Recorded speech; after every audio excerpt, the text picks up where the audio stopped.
It was a moonless night as I drove along the deserted stretch of highway. I had just finished a long shift at the emergency room and was looking forward to getting home. The road was eerily empty, with only the occasional flicker of a distant headlight breaking the darkness. The monotony of the drive made my eyelids heavy, and I fought to stay awake. A crackle came through the radio, breaking the silence. "Severe weather warning," the announcer's voice crackled. "High winds and thunderstorms are expected. Drivers are advised to find shelter immediately." I glanced at the sky, noticing the dark clouds gathering on the horizon. The air felt electric, a storm brewing. Determined to make it home before the weather turned, I pressed down on the accelerator. As I rounded a bend, my headlights illuminated a figure standing by the side of the road. A woman, drenched from the impending rain, waved frantically. Against my better judgment, I pulled over. She approached the car, her eyes wide with terror. "Please, can you give me a ride?" she pleaded, her voice trembling. "My car broke down, and I need to get to the nearest town." I hesitated, but the desperation in her eyes was impossible to ignore. "Sure, hop in," I said, unlocking the door. She climbed into the passenger seat, shivering. "Thank you so much," she said. "I don't know what I would have done out there alone." I nodded and pulled back onto the highway. "No problem. Where are you headed?" "Just to the next town," she replied, staring out the window. "Anywhere but here." We drove in silence for a few minutes, the tension palpable. I glanced at her occasionally, noticing her unease. "So, what happened to your car?" I asked, trying to make conversation. "It just stopped," she said, her voice barely above a whisper. Like something drained the life out of it. The hairs on the back of my neck stood up. "That's strange," I said, trying to keep my tone light. "Probably just a dead battery." She didn't respond, her gaze fixed on the dark road ahead. The wind picked up, howling around the car, and the first drops of rain began to fall. The storm was closing in fast. Suddenly she turned to me, her eyes wide with fear. "You have to keep driving. Don't stop for anything." Her urgency sent a chill down my spine. "Why? What's going on?" "There's something out here," she said, her voice shaking. "Something that hunts on nights like this." I laughed nervously. "Come on, you're scaring me." Her expression was deadly serious.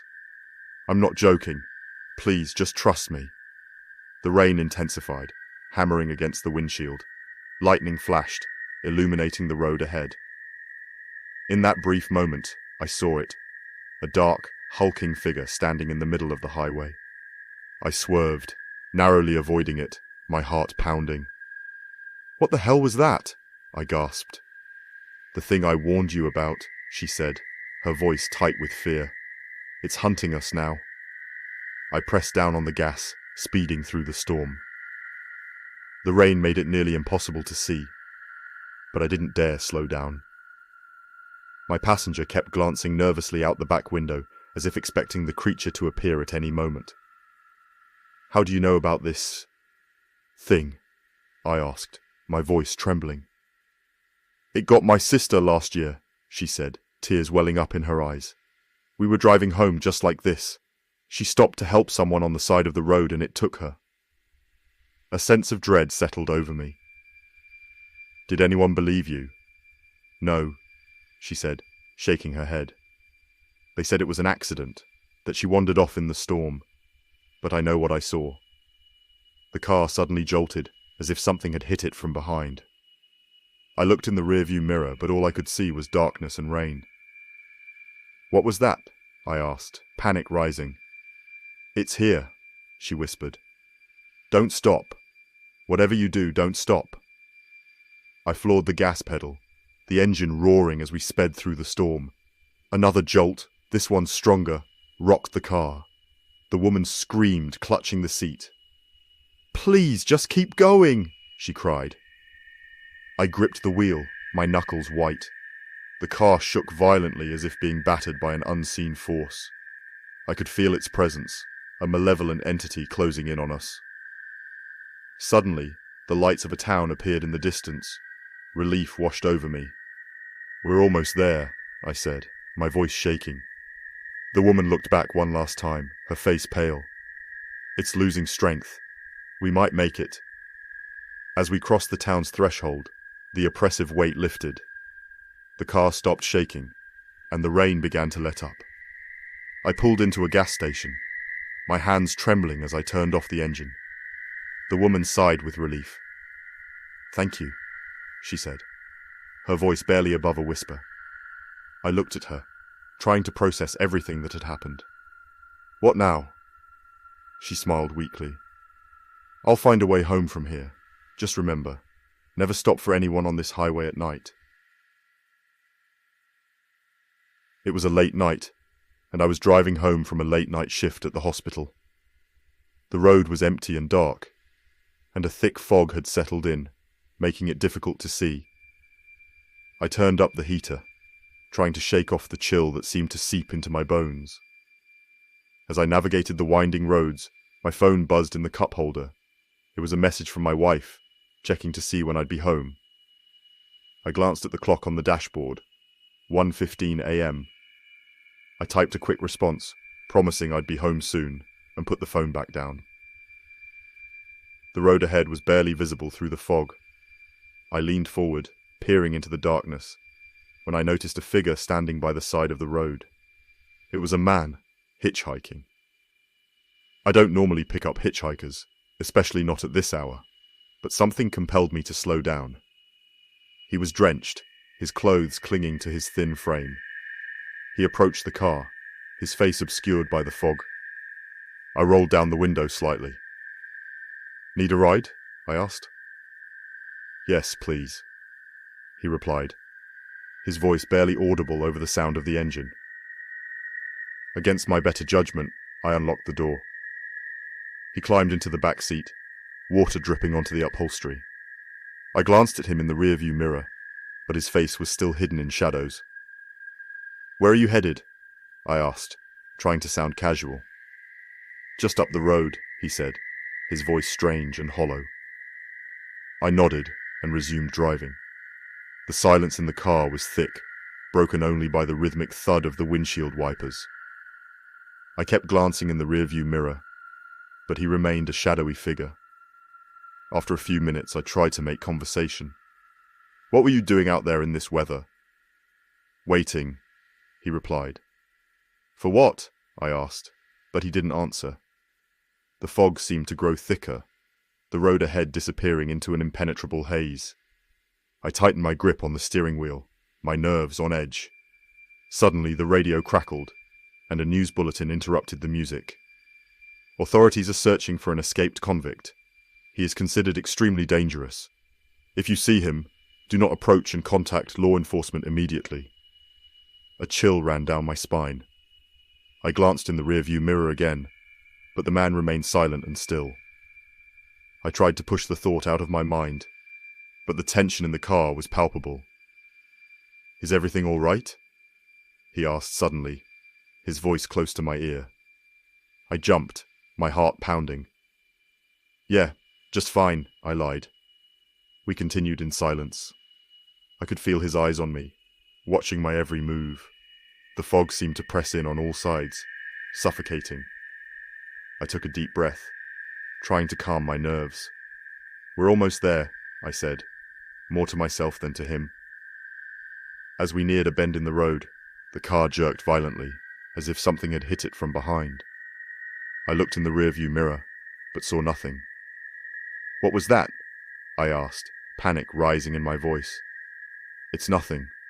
Just keep driving," he said, his tone menacing. I floored the gas pedal, the car speeding through the fog. Another jolt, stronger this time, rocked the car. I could feel his presence looming behind me, a dark and malevolent force. Suddenly the headlights caught a glimpse of something in the road, a large tree branch blocking the way. I swerved, barely managing to avoid it, and came to a stop on the side of the road. I turned to confront the man, but he was gone. The back seat was empty, the door slightly ajar. I sat there, stunned, trying to process what had happened.